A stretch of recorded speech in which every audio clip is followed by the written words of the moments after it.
नमस्कार दोस्तों, कैसे हैं आप सभी लोग। इस समय सुबह के 9:30 बजे हैं और 2 मार्च का दिन है। साथियों, कल शिवरात्रि का महापर्व आप सभी ने मनाया होगा अपने अपने अंदाज में। हमने भी मनाया। कल फास्ट वगैरह था। सोचा तो था कि कल के जो भी प्रोग्राम है वो वीडियो बनाएं, लेकिन चूंकि बिजी शेड्यूल इतना था कि वीडियो बनाने का मौका नहीं मिला, तो इस वजह से जो है हम वो वीडियो बना नहीं पाए। तो हमने सोचा कि क्यों ना आज एक वीडियो बनाया जाए। साथियों, आज मौसम बहुत अच्छा है। धूप भी काफ़ी साफ सुथरी, जो आप देख ही रहे होंगे। थोड़ा सा दिखा देता हूँ। ये देखिए, ये अच्छी खासी धूप, काफ़ी साफ सुथरा मौसम। कल तो थोड़ा हल्के हल्के बादल थे। तो दोस्तों, जैसा कि आप सभी जानते हैं, आजकल रसिया और यूक्रेन के बीच में जो वॉर चल रहा है, आप लोग भी न्यूज़ में सुन ही रहे होंगे। हमने एक चीज़ विशेष तौर से नोट की है, कभी भी जब किसी पे संकट आता है, चाहे वो देश हो, गांव हो या परिवार हो, तो फर्ज कीजिए कि किसी आदमी पे कोई दिक्कत नहीं है तो फिर बोलने वाले आपको 100 मिलेंगे। जैसे कि यूक्रेन का मामला था। अब रूस नहीं चाहता था कि यूक्रेन जो है वो संयुक्त राष्ट्र संघ की जो सदस्यता है उसको वो ले, और संयुक्त राष्ट्र जो है उसको मतलब अपनी जो नेटो का जो संगठन होता है जिसमें 30 देश हैं, तो उनकी सदस्यता न दें।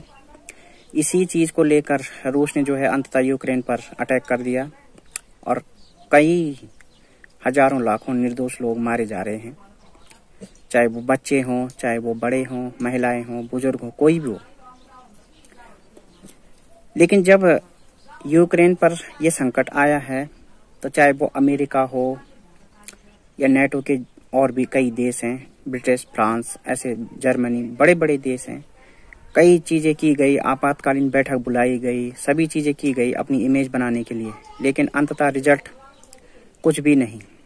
क्योंकि रसिया एक पावरफुल कंट्री है और कोई भी कंट्री नहीं चाहेगी कि उससे किसी भी तरह की समस्या जो है, मतलब जो रूस है उससे किसी भी तरह की जो समस्या है वो अपने देश को पैदा करें। क्योंकि अगर वो वॉर करेंगे तो जाहिर सी बात है, रूस भी एक पावरफुल कंट्री है।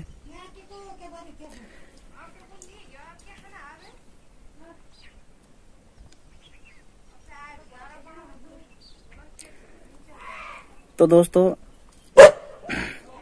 आखिरकार जो है कमजोर देश अपने हालात पे संघर्ष कर रहा है।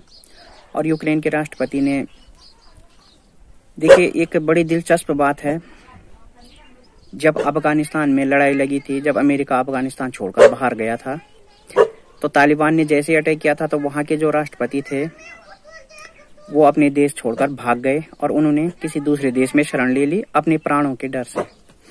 जबकि उनको 15 वर्ष का राजनीतिक अनुभव था, राजनीति के जानकार थे और अपने देश में 15 साल तक उन्होंने शासन किया। परंतु जब एंड टाइम पर जो है मतलब देश पे संकट आया, देश के लोगों पे संकट आया, तो वो जितना हो सकता था कैश लेके अपने देश से फरार हो गए और किसी दूसरे देश में वो जो है अच्छी खासी जिंदगी व्यतीत कर रहे हैं। तो ठीक ऐसा ही ऑफर यूक्रेन के राष्ट्रपति के लिए भी अमेरिका ने रखा था कि आप जो है वो देश छोड़ दें और आप हमारे यहाँ आइए, हम आपको शरण देंगे और आपको अच्छे से रखेंगे। परंतु उन्होंने ठुकरा दिया। और उससे भी बड़ी बात क्या है कि उन्होंने एक वीडियो कॉन्फ्रेंसिंग में जो ये मतलब यूनाइटेड स्टेट की जो एक बैठक हुई थी, जिसमें उसकी सदस्यता पर चर्चा की गई थी, मौजूदा हालात पर चर्चा की गई थी, तो उसमें उन्होंने एक सबसे अच्छी बात ये कही कि मुझे जो है मदद दीजिए, न कि मुझे भागने का रास्ता बताइए। मुझे इस संकट की घड़ी में मदद दीजिए और मैं अंतिम सांस तक अपने देश में रहूँगा, अपने देश के लिए लड़ूंगा। तो इसका प्रभाव ये है कि वहाँ की सेना और वहाँ का शासन जो है उनका आपस में तालमेल बहुत अच्छा है, और आपस में तालमेल अच्छा होने के कारण उन्होंने आज रूस को इतनी बड़ी चुनौती दी है जबकि वो इतना पावरफुल कंट्री है, परंतु उसके बाद भी उसको आसानी से अपने देश में घुसने नहीं दे रहे हैं। तो ये होता है तालमेल का नतीजा।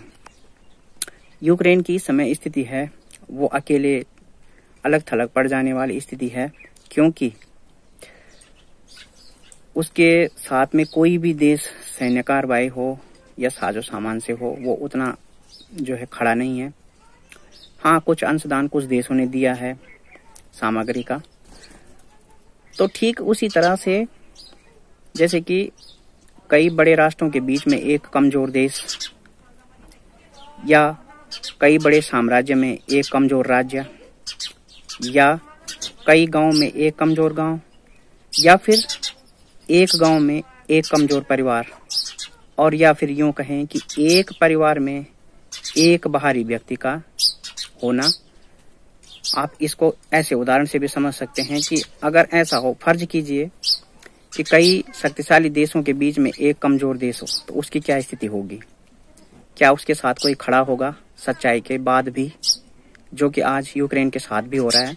ताजा उदाहरण मैं दे भी रहा हूं आपको। ठीक उसी तरह एक गांव में यदि एक कमजोर परिवार है तो क्या उसके साथ कोई खड़ा होगा? और उसकी स्थिति आप स्वतः ही समझ सकते हैं।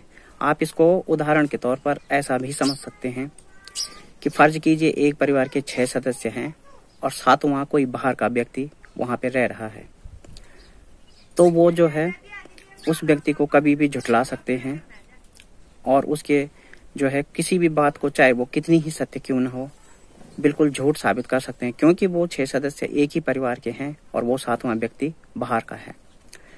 तो ठीक उसी तरह सभी जगह ये स्थिति है, चाहे गांव हो, चाहे देश हो, चाहे इंटरनेशनल लेवल पर हो।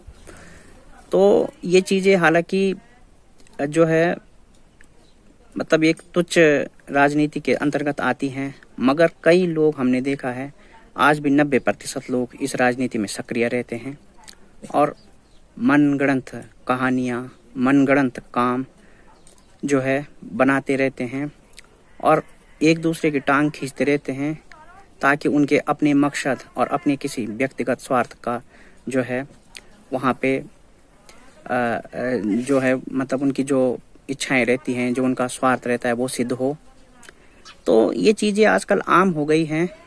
धीरे धीरे लोग इसको ज्यादा प्रयोग कर रहे हैं। पहले समाज में ऐसा होता नहीं था वैसे, लेकिन अब जैसे जैसे समय आगे बढ़ रहा है, लोग जागरूक हो रहे हैं, शिक्षित हो रहे हैं, तो इन चीजों में भी लोग भरपूर अपना इस्तेमाल कर रहे हैं किसी भी चीज को, जब उनके हाथ जो चीज लग रही है।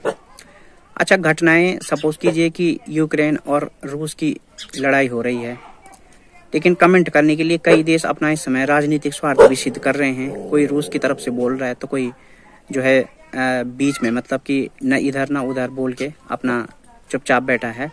लेकिन मैं तो ये कहूँगा कि जो देश इस समय कुछ नहीं बोल रहे हैं वो काफ़ी अच्छे हैं, बजाय उनसे जो एक दूसरे के पक्ष में बोलते हैं, क्योंकि खाली बोलना जो है सबसे बड़ी मूर्खता है।